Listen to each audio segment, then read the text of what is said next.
Produknya bergaransi. Jual produk, ngomong ke orang, enak ngomongnya. Ngomongnya enak.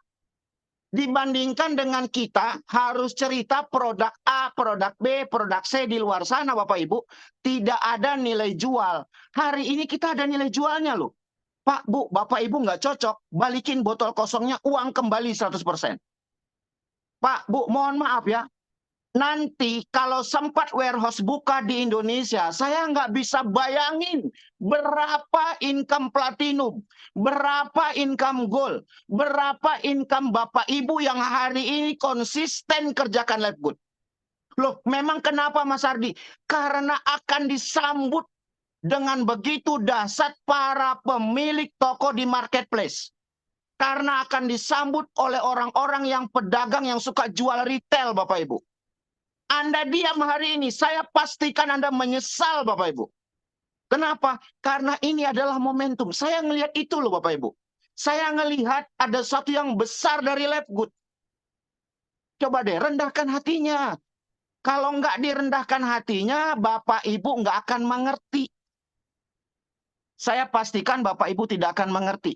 Tolong, minta tolong rendahkan hatinya, mau belajar dengan tenang.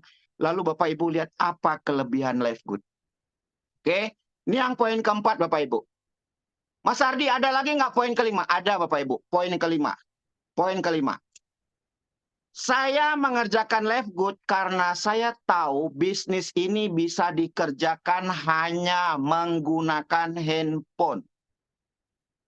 Hanya menggunakan handphone. Terbukti. Banyak sekali.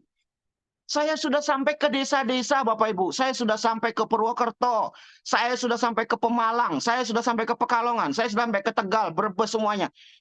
Mereka cuma bekerjakan bisnis ini cuma dari handphone, Bapak Ibu.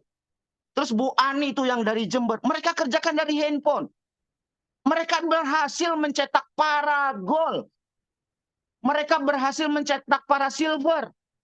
Apa alasannya? Kan Bapak Ibu sudah punya handphone. Enggak ada alasannya. Alasannya apa Mas Ardi? Malas. Udah begitu doang. Yang kedua, tidak rendah hati untuk belajar. Ya, ini poin yang kelima. Poin yang kelima nih Bapak Ibu. Mohon maaf sekali. Saya tidak bermaksud menggurui, tidak juga maksud untuk menceramai Bapak Ibu. Cuman saya kasihan. Kita sudah memulai. Saya minta tolong. Kita sudah memulai. Ketika kita sudah memulai, kita akhiri ini dengan baik. Kalau Bapak Ibu berani start, harus berani sampai ke finishnya. Kalau buat saya Bapak Ibu, karena saya darahnya darah orang Sumatera, pantang buat saya ketika saya memulai, saya tidak mengakhiri dengan baik. Kalau buat saya. Jadi artinya, udah mulai, kalau sudah berani memulai, akhiri dengan baik Bapak Ibu, sampai ke finishnya. Adapun nanti ada belok kanan, belok kiri, ada hujan, ada panas, itu lumrah. Itu hal yang wajar. Jangan diratapin. Pak Hardi kok susah. Kalau mudah, nggak mungkin banyak orang hari ini pada menyerah, Bapak Ibu. Ya kan?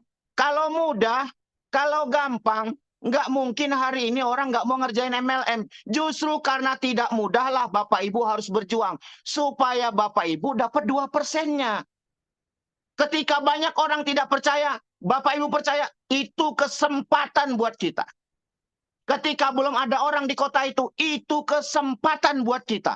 Itu yang terjadi sama saya di awal. Belum ada orang di Jakarta. Saya bergerak Bapak Ibu, saya nggak tunggu. Orang terdekat saya, upline saya, yang selalu ngajak saya main networking dan selalu saya berhasil ikut dia. Dia saya ajak nggak ikut, lalu saya nyesel. Enggak. Maaf ya, sorry ya saya, maafin gua. Gua nggak nyesel lu nggak jalan. Bodoh amat karena lu tidak pernah bertanggung jawab dengan hidup gua. Nih Bapak Ibu, camkan itu. Ya. Orang yang pernah selalu bersama saya dan ngajak saya, lalu saya prospek, saya ajak beliau, lalu beliau nggak jalan sekarang. Saya ikut nggak jalan. Enggak Bapak Ibu, saya nggak pikirin itu. Saya nggak pikirin. Kenapa? Karena anak istri saya, mereka pun nggak pikirin saya Bapak Ibu. Ngapain? Mas Ardi sombong? Bukan.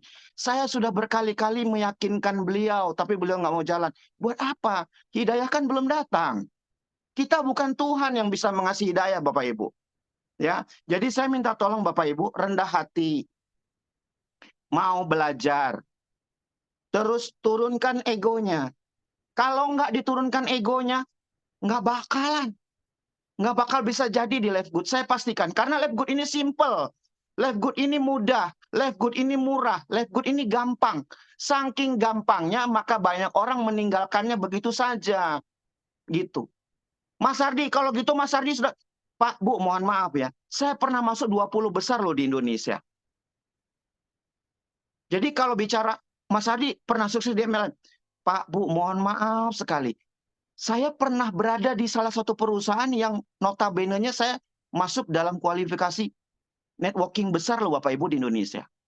Jadi kalau bicara, Mas Adi kalau gitu gimana? Enggak lah, sudahlah kita tinggalkan jubah kebesarannya. Enggak ada gunanya. Mau punya jubah kebesaran apa Bapak Ibu di luar sana ketika memulai Live Good ada 6 sektor usaha digabungkan jadi satu, ini nggak mudah Bapak Ibu. Nggak mudah untuk kita mencerna ini. Ada 6 sektor usaha jadi satu.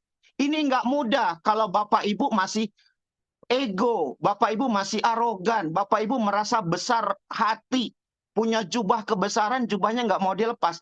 Saya pastikan Bapak Ibu berat untuk sukses. Padahal ini kapal keren loh ini.